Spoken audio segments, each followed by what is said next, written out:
eco shooter Plant 530, which is a WiiWare shooter from Intelligent Systems, actually. They worked on this thing.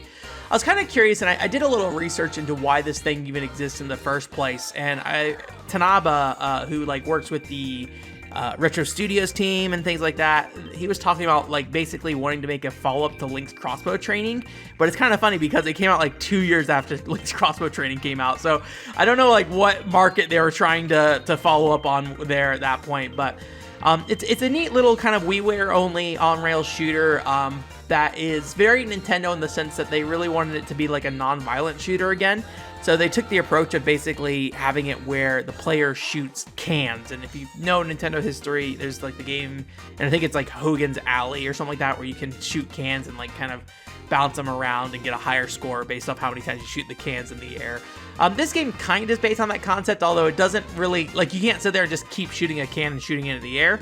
It's basically, you shoot a can until it's dead, quote dead, I guess, and then it will usually pop up in the air, and then you shoot it again in the air, and then you get bonus points. But otherwise, it more or less just kind of works like a typical on-rail shooter for the most part. You know, you just kind of sit there, shoot all these enemies that are all cans because it's like a recycling-based game, and you have to actually, one thing that is actually unique about this game is you have to like absorb your ammo back. So when you shoot the cans and blow them up, they drop like energy, and depending on how much of a score you get when you shoot those cans, or how much of a combo you get, the amount of energy you get back is actually bigger, essentially. So you basically shoot these cans in the air.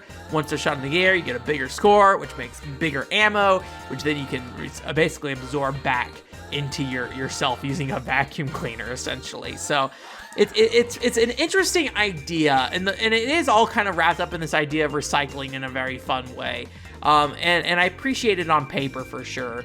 But I feel like the execution of the game is pretty lacking. It more or less feels like any other on-rail shooter, I will say.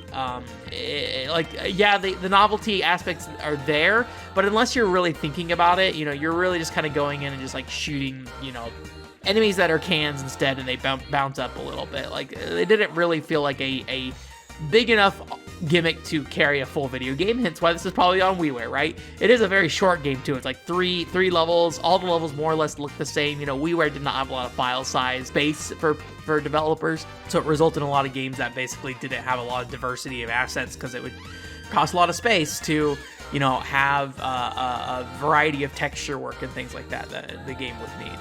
I think maybe the biggest thing that kind of would bother me with this game visually is like sometimes with all the enemies being cans and stuff like that, sometimes when things get really, really busy, it can get really hard to track what is a can is an enemy, what can is a dead enemy, because sometimes they're just dead on the floor. What can is like a bonus point can in the background, what cans are being fired at you as projectiles, what cans are the boss cans, things like that. It gets really, really busy at times in a way that I think it can make it hard to dissect exactly what's happening. So it feels like you're just basically sitting there and kind of spread shotting or you know, shooting like crazy, just trying to hope you hit everything and that you don't miss anything that's being thrown at you, kind of thing, especially during the boss fights.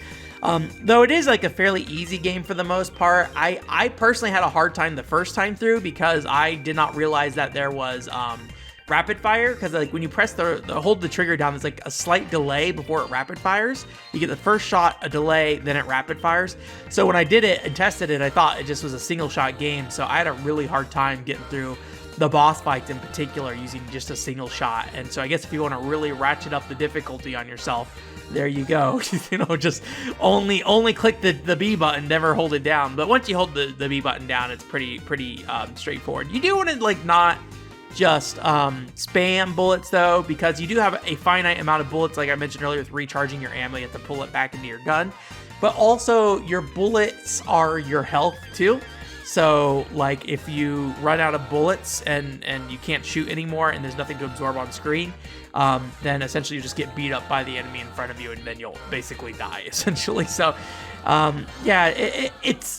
it's weird stuff like that makes this game feel a little off, but it just doesn't ever feel off enough in a way that makes it like super, super interesting. I do think that like the main theme to the game is pretty amazing, but the other thing that's like really amazing about this game is like during the credit sequence, the main character, I think his name is Mac, He's like an overweight dude, or he's got kind of that build where he like has like muscular arms, but he has like a lot of belly fat. And he's like the whole credit sequence is him like walking toward the screen, and for some reason he has like the most detailed belly jiggling animation in a way that like feels to me like it'd be super realistic. I feel like most belly fat jiggles in games are very exaggerated.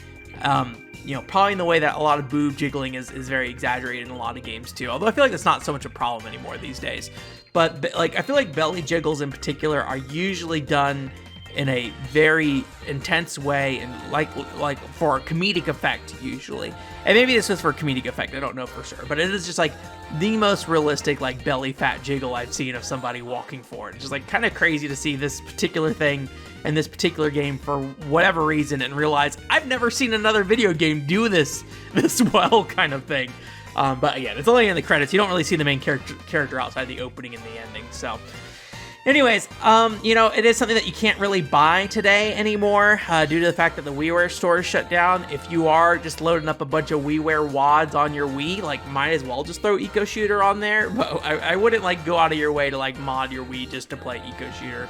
There's definitely plenty of other, better on-rail shooters on the system. But it is a shooter that I think within the context of Nintendo trying not to make, a violent shooting game, and then also, trying to create this game that's like built around the idea of recycling. There's like some cute ideas, but just not a lot of it ever really, actually comes together.